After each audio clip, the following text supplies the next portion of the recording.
பாயை உறுத்தி விட்டாயா? நல்லதுதான். சீக்கிரம் படுத்துக் கொண்டால்தான் காலையில் சீக்கிரம் கிளம்ப முடியும். நான் இப்பொழுதே எல்லாவற்றையும் எடுத்து வைக்கப் போகிறேன். தஞ்சா, நான் இந்த புடவையை தான் கட்டிக்கொள்ளலாம் என்றிருக்கிறேன்.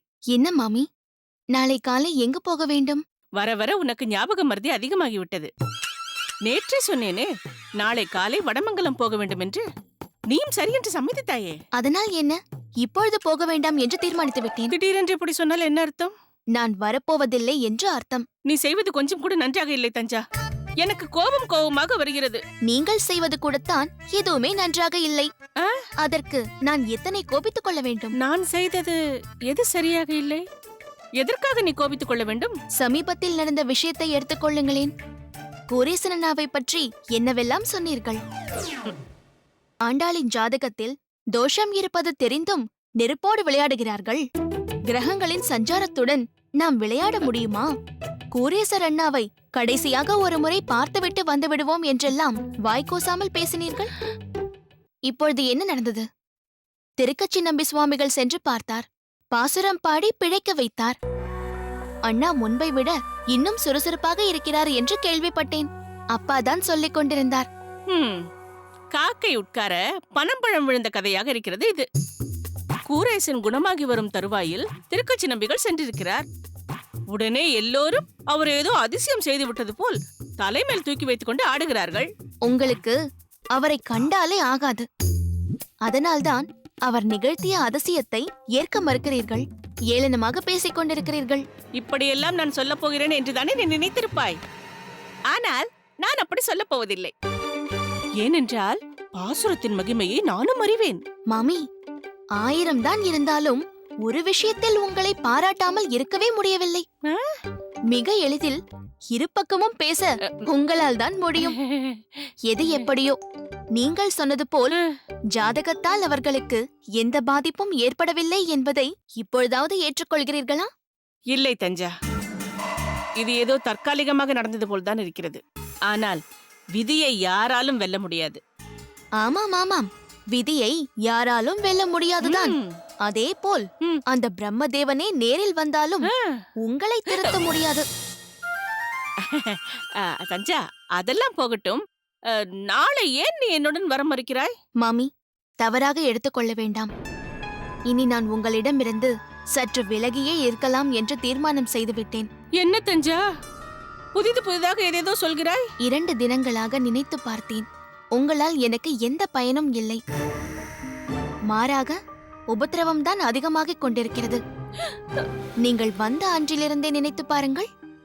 சொக்கட்டான் விளையாடினோம். என் நகத்துக்காரர் கோவத்திற்கு ஆளானேன்.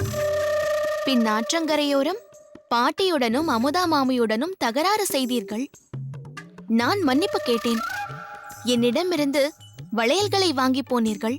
தொலைத்து விட்டேன் என்று சொன்னீர்கள். திருக்கச்சி நம்பி சுவாமிகள் மூலம் திரும்ப கிடைத்துவிட்டது. எப்படி என்று இன்னும் தெளிவாகவில்லை. நீங்களும் சொல்ல மறுக்கிறீர்கள். பின்பு திடீரென என்னை திருப்புட்கொழிக்கு அழைத்து சென்றீர்கள். அங்கு என்னை பார்த்த என் நகத்துக்காரர் அந்த வாரம் இங்கு வருவதையே தவிர்த்து விட்டார். இப்பொழுது கடைசியாக நீங்கள் சொன்னதை வைத்து நான் என் நகத்துக்காரரிடம் திருக்கச்சி நம்பி சுவாமிகளை பற்றி ஏதோ சொல்ல போக 2 தினம் இருக்க வேண்டியவர் ஒரே நாளில் கிளம்பிவிட்டார். இவை எல்லாவற்றிற்கும் நீங்கள்தான் காரணம். தஞ்சா, நீ என்னை சரியாக புரிந்து கொள்ளவில்லை. உண்மைதான் மாமி. இதுநாள் வரை நான் உங்களை சரியாகத்தான் புரிந்து கொள்ளவில்லை. இப்பொழுதுதான் புரிந்து கொள்ள ஆரம்பித்திருக்கிறேன். என் அம்மாவிற்கு நீங்கள் வேண்டப்பட்டவர். அதனால் உங்களை இங்கிருந்து போக சொல்ல எனக்கு மனம் வரவில்லை. மேலும் அம்மாவின் மூலம் நீங்கள் வந்திருப்பதால் எதுவாக இருந்தாலும் அவர்கள்தான் தீர்மானிக்க வேண்டும். தஞ்சா, என்ன தஞ்சா இது? அதிர்ச்சிக்கு மேல் அதிர்ச்சி கொடுத்து கொண்டிருக்கிறாயே. இத பார், நாளை நீ என்னுடன் வரவில்லை என்றாலும் பரவாயில்லை. நானும் போவதை தவிர்த்து விடுகிறேன். ஆனால் என்னை இங்கிருந்து மட்டும் போக சொல்லாதே தஞ்சா.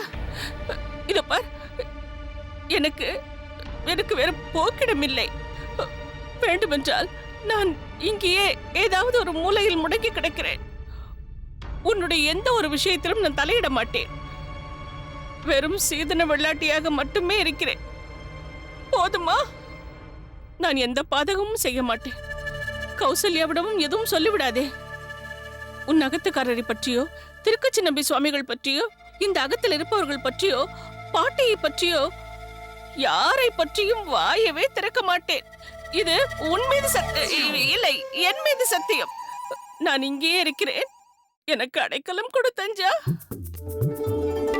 மாமி, நீங்கள் இப்படி கண் கலங்குவதை யாராவது பார்த்தால் என்னைதான் தவறாக நினைத்துக் கொள்வார்கள். உங்கள் விருப்பப்படியே நான் யாரிடமும் எதுவும் சொல்லவில்லை. அதே சமயம் நீங்களும் எனக்கு எந்த அறிவுரையும் சொல்ல வேண்டாம். நீங்கள் இப்பொழுது சொன்னபடி இந்த வீட்டில் ஒரு சீதன வெள்ளாட்டியாக மட்டுமே இருங்கள். என்ன, நான் சொல்வது சரிதானே? சரி, எனக்கு தூக்கம் வருகிறது. நான் படுத்துக் கொள்கிறேன். சரி.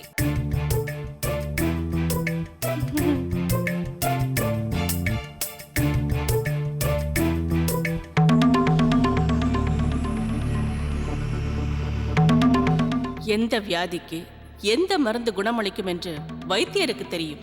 அதேபோல் யாரிடம் எப்படி பேசினால் காரியம் நடக்கும் என்று இந்த பட்டுவிற்கு தெரியும். மயிலே மயிலே என்று கெஞ்சி இரக்கத்தை சம்பாதித்துதான் சிலரிடம் இறகு வாங்க வேண்டும். அந்த கலையை நன்கு தெரிந்து வைத்திருப்பவள்தான் இந்த பட்டு.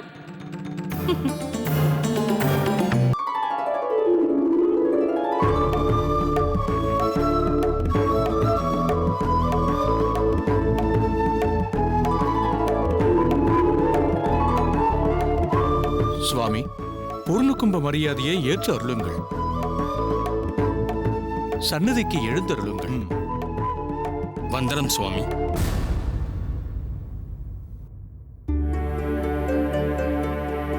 நமஸ்காரம்.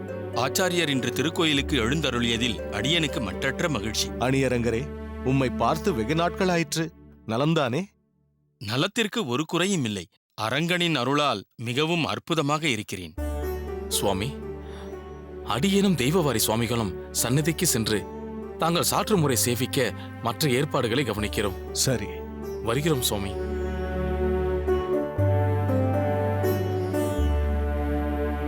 பார்த்தீர்களா சுவாமி, தாங்கள் இன்று கோயிலுக்கு வருகிறீர்கள் என்பதை தெய்வவாரியும் அரையரும் அடியனிடம் சொல்லவே இல்லை.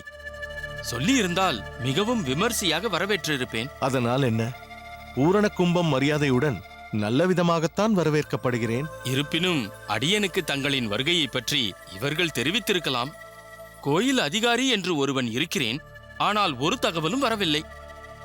கோயில் பிரதான அதிகாரி ஆச்சாரியரை வரவேற்பதில் முன் நின்று இருக்க வேண்டாமா? அதுதானே முறை சுவாமி. ஒன்றும் பாதகமில்லை. அதற்காக தாங்கள் வருத்தமடைய வேண்டாம். அடியேன் கோயிலுக்கு வருவதும் அரங்கனை தரிசிப்பதும் வாடிக்கையான ஒன்றுதானே. மேலும் இந்த சந்நியாச கோலத்தை காண்பிப்பதற்காகவோ அதற்கு ஒரு மரியாதை தேடியோ அடியேன் அரங்கனின் சன்னதிக்கு வரவில்லை. ஹே அரங்கா, உன் சேவகன் இந்த கடையேன் அடியேன் ஒருவன் இருக்கிறேன். இந்த பொடியனை கடாட்சித்து அருளப்பா என்று பிரார்த்தித்து போக வந்திருக்கிறேன். அவ்வளவே. என்னவோ ஆச்சாரியருக்கே உள்ள பெருந்தன்மை. தாங்கள் எதையுமே பெரிதாக எடுத்துக்கொள்வதில்லை. ஆனால் அடியனின் மனது சமாதானமாக மறுக்கிறது. அணியரங்கரே, எல்லோரும் ஒன்று போல் இருப்பதில்லை. மனிதர்களில் பலவிதம் உண்டு. அனைவரும் நம் விருப்பப்படி நடப்பார்கள் என்று எதிர்பார்ப்பது தவறு. அனைவரும் அணியரங்கரைப் போல் கண்டிப்புடன் நடந்து கொள்ள வேண்டும் என்று நினைப்பதும் இல்லை, நடப்பதும் இல்லை. தாங்கள் சரியாகவே சொன்னீர்கள் சுவாமி. இந்த அணி அரங்கனின் உள்ள குறிப்பின்படி முறையாக யாருமே நடப்பதில்லை. இருந்தாலும் 2 இளைஞர்கள் மெச்சும்படியும் கொண்டாடும்படியும் நடந்து கொண்டார்களே. அணியரங்கரே, யார் அந்த 2 இளைஞர்கள்? வந்திருந்தார்களே, நம் கோயிலுக்கு வந்திருந்தார்களே. மணியான பிள்ளைகள். இந்த இளம் வயதில் அவர்களுக்கு இருக்கின்ற பொறுப்பு எது முறையோ அதை கடைபிடிக்க வேண்டும் என்ற நியதி எல்லாம் தெரிந்து வைத்திருக்கிறார்களே. அப்படி எந்த நியதியை கடைபிடித்தார்கள் அந்த இளைஞர்கள்? சின்ன விஷயம்தான், ஆனால் முறை தவறாமல் நடந்து கொண்டார்கள். பிரார்த்தனைக்காக அரங்கனுக்கும் தாயாருக்கும் வஸ்திரங்களை சாற்ற வந்தார்கள். தெய்வவாரி அவற்றை தன்னிடம் கொடுக்கும்படி கேட்டிருக்கிறார். பெருமாளுக்கும் தாயாருக்கும் அணிவிக்கிறேன் என்று சொல்லி இருக்கிறார். ஆனால் அந்த இருவரும் அதை கொடுக்கவில்லை. கோயில் அதிகாரி எங்கே, அவர் மூலம் இவ்வஸ்திரங்களை சமர்ப்பிப்பதுதான் முறையாகும் என்று சொல்லிவிட்டு என்னை தேடி வந்து என் கையில் கொடுத்து அதன் பின்பு முறைப்படி சன்னதியில் சேர்த்தார்கள். அடியேன் வகிக்கும் பதவிக்கு அப்படி ஒரு மரியாதையை கொடுத்தார்கள். இந்த இளைஞர்களுக்கு தெரிந்த நடைமுறை கூட இங்குள்ள வயது முதிர்ந்தவர்களுக்கு தெரியவில்லையே. அந்த மணிமணியான இரு இளைஞர்களும் கடைபிடித்த முறையான அணுகுமுறை என் உள்ளத்தை கொள்ளை கொண்டு விட்டது. நான் அப்படியே உருகி போய்விட்டேன். நீங்கள் சொல்வதை பார்த்தால் அவர்கள் நிச்சயம் பாராட்டப்பட வேண்டியவர்கள்தான். கடுமையான அணியரங்கரையே உருக வைத்திருக்கிறார்களே. சரி, அவர்கள் யாராம், எந்த ஊராம்? ஊர் தெரியவில்லை. அவர்கள் ஏதோ அரையருக்கு சொந்தமாம், வேண்டப்பட்டவர்கள் என்றார்கள். அரையருக்கு சொந்தம் என்றால் அவர்கள் நிச்சயம் நம் ஆச்சாரியருக்கு பரிச்சயமானவர்களாகத்தான் இருக்க வேண்டும். ஸ்ரீ வைஷ்ணவர்களாக இருக்கும் பட்சத்தில் ஆச்சாரியர் திருமாளிகைக்கு வந்து ஆசிகளையும் பெற்றிருக்க வேண்டுமே. அவர்கள் தங்கள் பெயர் என்னவென்று சொன்னார்கள்? பார்த்தீர்களா, அவர்கள் நடந்து கொண்ட விதத்திலும் குணத்திலும் லயித்து போய் பெயர் என்ன என்று கேட்பதை கூட மறந்து போய்விட்டேன். இதிலிருந்து என்ன தெரிகிறது? மனதிற்கு பிடித்தபடி மற்றவர்கள் நடந்து கொள்ளாமல் இருப்பதுதான் உங்களுக்கு நல்லது. இப்போது பாரும், மனதை கொள்ளை கொண்டவர்களால் உமக்கு மறதி ஏற்பட்டு விட்டது. உமக்கு பிடித்த மாதிரி யாராவது நடந்து கொண்டால் உம்மை நீர் மறந்து போய்விடுகிறீர். அனைத்திலும் சில சிக்கல்கள் இருந்து கொண்டுதான் இருக்கும் மணியரங்கரே. அதனால்தான் பகவான் பல நேரங்களில் நம் விருப்பத்திற்கு மாறாக சிலவற்றை நிகழ்த்துகிறான். இல்லையென்றால் நம் மனம் நம் வசத்தில் இல்லாமல் அது மற்றவர்கள் வசம் சென்றுவிடும். அந்த இளைஞர்கள் உம்மை அவர்கள் வசம் இழுத்தது போல். பெரிய நம்பி, சுவாமி, நாம் சன்னதிக்கு செல்லலாம். அணியரங்கரே, அடியேன் அரங்கனை சென்று தரிசிக்கிறேன்.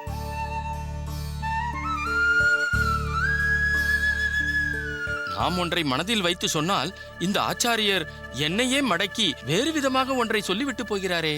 இந்த தெய்வவாரியும் அரையரும் எதை கேட்டாலும் பட்டென்ற ஒரு பதிலை சொல்லிவிடுகிறார்களே என்று யோசித்தேன். இப்போதுதான் புரிகிறது. அனைத்திற்கும் ஒரு பதிலை தயார் செய்து வைத்திருக்கும் சாமர்த்தியத்தை ஆச்சாரியரிடமிருந்துதான் அவர்கள் கற்றிருக்கிறார்கள். என்ன இருந்தாலும் அந்த இரண்டு இளைஞர்களும் மணிமணியானவர்கள், ரத்தினங்கள்.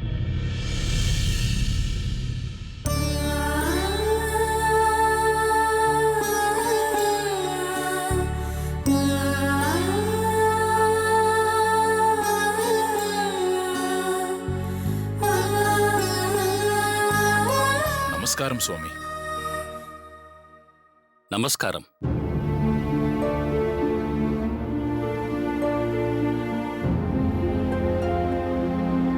வானாலூரான், என்ன இன்று இவ்வளவு சீக்கிரமாக? இந்த மாதத்து கணக்கு வழக்குகளை கொண்டு வந்திருக்கிறேன். அதை நீங்கள் ஒரு முறை சரிபார்க்க வேண்டும். பொறுப்பா, பொறு. முதலாவதாக, காலை வேளையில் அத்தனை முறையாக இப்பொழுது இதை கொண்டு வர வேண்டிய அவசியம் என்னவென்று எனக்கு புரியவில்லை. இரண்டாவதாக, இப்பொழுதெல்லாம் எல்லாவற்றையும் குரேசன் தான் பார்த்துக் கொள்கிறான். மூன்றாவதாக, பொதுவாக நாங்கள் 3 மாதத்திற்கு ஒரு முறைதான் மொத்த கணக்கையும் பார்ப்பது வழக்கம். உங்கள் கேள்விகளுக்கு நீங்கள் கூறிய வரிசையிலேயே நானும் பதிலளிக்கிறேன். முதலாவதாக, அன்றாட வேலைகள் பல குவிந்து கிடப்பதால் இப்போதே இதை முடித்துவிடலாம் என்று வந்தேன். இரண்டாவதை பற்றி எனக்கு இப்பொழுது நீங்கள் கூறிய பிறகுதான் தெரிய வந்தது. அதனால் இனி சின்ன எஜமானரிடமே கணக்குகளை ஒப்படைக்கிறேன். மூன்றாவதாக, என்னை பொறுத்தவரை அந்தந்த மாதம் முடிந்ததும் கணக்கையும் முடித்துவிட வேண்டும். அதுதான் என் கொள்கை. புரிகிறது, புரிகிறது. அவனே வந்து பார்க்கட்டும். குரேசா, குரேசா!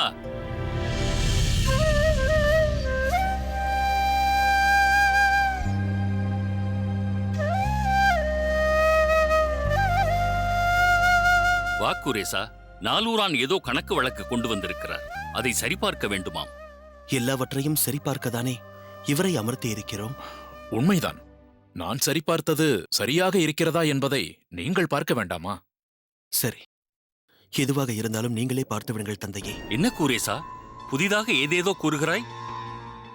நான் தான் உன்னிடம் கூறிவிட்டேனே, நான் வானப்பிரஸ்தம் மேற்கொள்ள வேண்டும். அதற்கான ஏற்பாடுகளை செய்து கொண்டிருக்கிறேன்.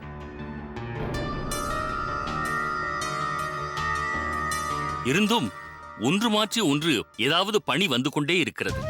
இப்படியே தொடர்ந்து கொண்டிருந்தால் எப்படி? இதையெல்லாம் இனி நீதான் கவனித்துக் கொள்ள வேண்டும். அடியேனின் நோக்கம் பகவானிடம் சரணாகதி அடைவதுதான். அடியேனுக்கும் அந்த எண்ணம் இப்பொழுதே வந்துவிட்டது.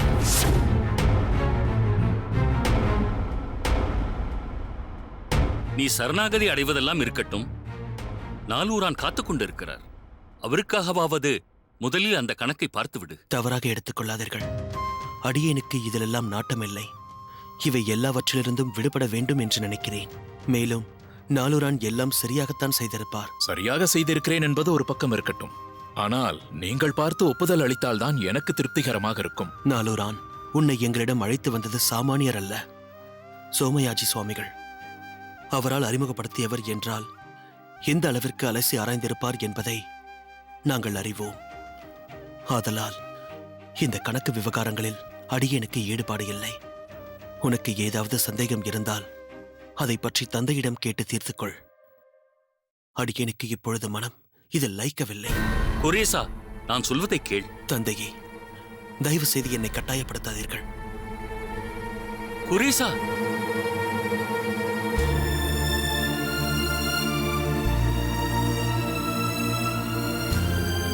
சரி நாலூரான், நீ மற்ற வேலைகளை கவனி.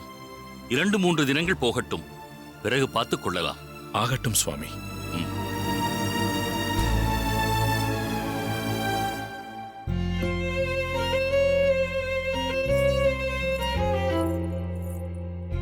என்னப்பா, ஏன் இவர் இப்படியெல்லாம் பேசுகிறார்? அது ஒன்றுமில்லை அம்மா. சில நாட்கள் படுத்த படுக்கையாக இருந்தான் அல்லவா, அதில் ஏற்பட்டிருக்கும் அசதிதான் காரணம். மேலும் அந்த அதிர்ச்சியிலிருந்து அவன் இன்னும் விடுபடவில்லை. இப்படி படுத்து விட்டோமே, எல்லோரையும் படித்து விட்டோமே என்ற வேதனை அவனுள் இருக்கிறது. ஓரிரு தினங்களில் பழைய குரேசனாக மாறிவிடுவான். நீ தேவையில்லாமல் கவலை கொள்ளாதே. உன் வேலைகளை கவனி. இல்லையப்பா, எனக்கு என்னவோ. ஆண்டாள், உனக்கு என் மீது நம்பிக்கை இருக்கிறதல்லவா? 2 தினங்களில் அவன் சகஜ நிலைக்கு வந்து விடுவான். இதை ஆணித்தரமாக சொல்கிறேன். போதுமா? நீ மன சமாதானத்துடன் மற்ற வேலைகளை கவனி. போம்மா.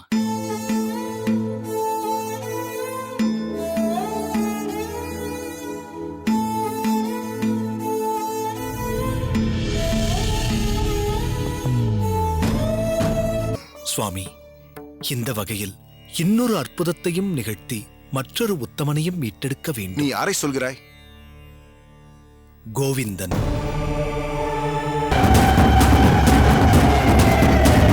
கலைஞரின் தென்பாண்டி சிங்கம். செப்டம்பர் 15 முதல் இரவு 8:30 மணிக்கு காணத் தவறாதீர்கள்.